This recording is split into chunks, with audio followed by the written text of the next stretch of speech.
Hello everyone, this is Matt Miller, Dean of Online Instruction. I wanted to share with you a tool that maybe you're not familiar with in Canvas. Many of you know that in Canvas you can embed a YouTube video. You can even record your own video. But did you know that you could also embed other types of things like TED Talks, SchoolTube, Khan Academy, other types of resources out there, Quizlet. That you can do very easily in your courses. So I want to demonstrate very quickly how to do that. I'm just going to go into a course real quick. And here, this is just a little sample course I created, no big deal. Now, of course, you know on your home page, you could edit and actually embed videos. Here, anywhere you have a page or a rich text content editor, you can add these particular items. So I'm just going to go out to my pages very quickly. So click on your Pages menu, and I can go to View All Pages. And here's a list of all the pages that I have in my course. Now I could edit any one of these, but I'm going to go ahead for the sake of this video and create a new page. And I'm just going to call it Public Resources Samples. Okay. And now you know that in your rich text content editor, this is of course where you could, if you wanted to, embed images. You could embed YouTube videos simply by clicking on it, searching for a YouTube video, and then embedding it into your course. The same thing with your, if you have a webcam installed on your computer, and you can record your own videos, which is students love. But you also have this other little tool located under this little blue chevron up here in your toolbar. You'll see a little blue chevron. It's called More External Tools. So if I click on it, you'll notice that you could again use YouTube, you can use Office 365, other tools, but I wanted to point out to you today public resources. Now, it was described in a video that I watched about public resources as sort of a Costco of video libraries that you have access to, including YouTube, but it also takes other types of repositories like TED Talk and Vimeo, SchoolTube, Khan Academy, and Quizlet, and it gives you sort of a one-stop location to find materials located in these particular services as well. So, for example, a TED Talk.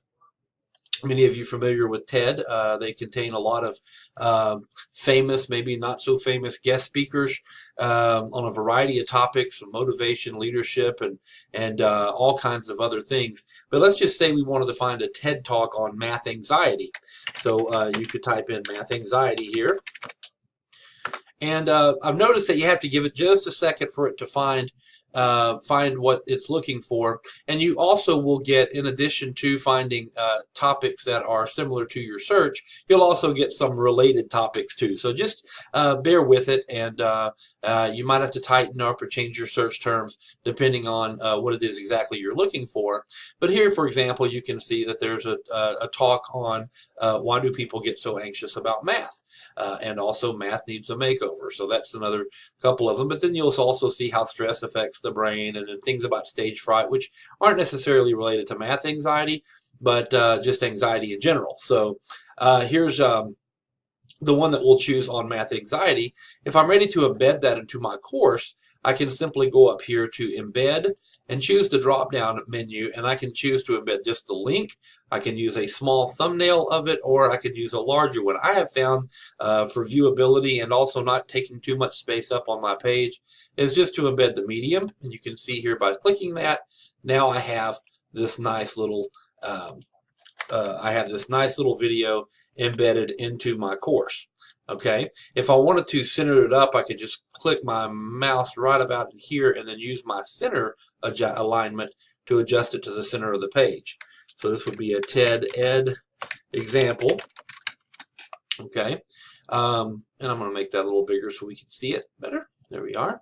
And then after that, you can click a couple of times, go back to the left here, and maybe we want to do just another couple of examples here. For example, Vimeo. Vimeo works very much like YouTube. It's basically a video repository where people have created accounts and channels and have uploaded videos to Vimeo. Sometimes it has very similar content than what you would find in YouTube. Sometimes it's completely different. Sometimes there's dramatic representations, movies, and things like that that you'll find in Vimeo also.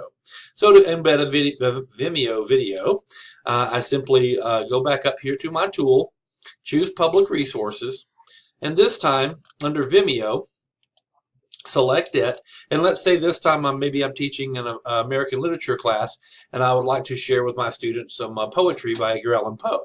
So I'll just type in this Edgar Allan Poe just to search for something there. And again, give it just a second for it to load up. It'll load up something unrelated, and then here in just a second it will load up a lot more. Just be patient with it. There we go. And here you can see there's a dramatic reading of Annabel Lee, for example. So if I would like to embed that, again, I can go over here and go down to Embed Medium. And now I've got a nice little video of that. Quizlet is kind of nice as well. Quizlet is not just videos, but what they have in Quizlet are things like flashcards. So if you have a course that has a lot of vocabulary, or some terms that need to be memorized, those kinds of things, terms and definitions and so on. Quizlet is a really, really good way of presenting some flashcard type information. So again, just to give you an example, say this is a biology class and we're studying the cell, and maybe I want to share some flashcard information on the cell. So again, I go back up to my tool, choose Public Resources, and this time I'm going to go down to Quizlet. Quizlet, click on it. And by the way, if you have your own Quizlet account, Quizlet.com, you can sign up for a free account and create your own flashcards. You can actually use those and embed them into your courses as well. It's really kind of fun.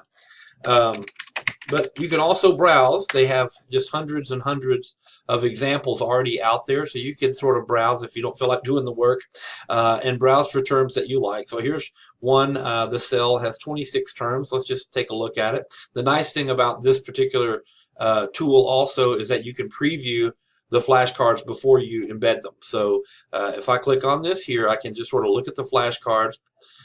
It says powerhouse of the cell or whatever. If I click here, it will flip it over, and you can see that's the mitochondria. If I go to the next thing, an organelle found in the plant and algae where photosynthesis occurs, and I can click on it to flip. It'll read it to me also. That's chloroplast. So you get the idea. And let's say I like this. I've gone through it. I kind of like it. So I want to use it in my course. So I go up here to embed. And again, I can embed medium. There we are.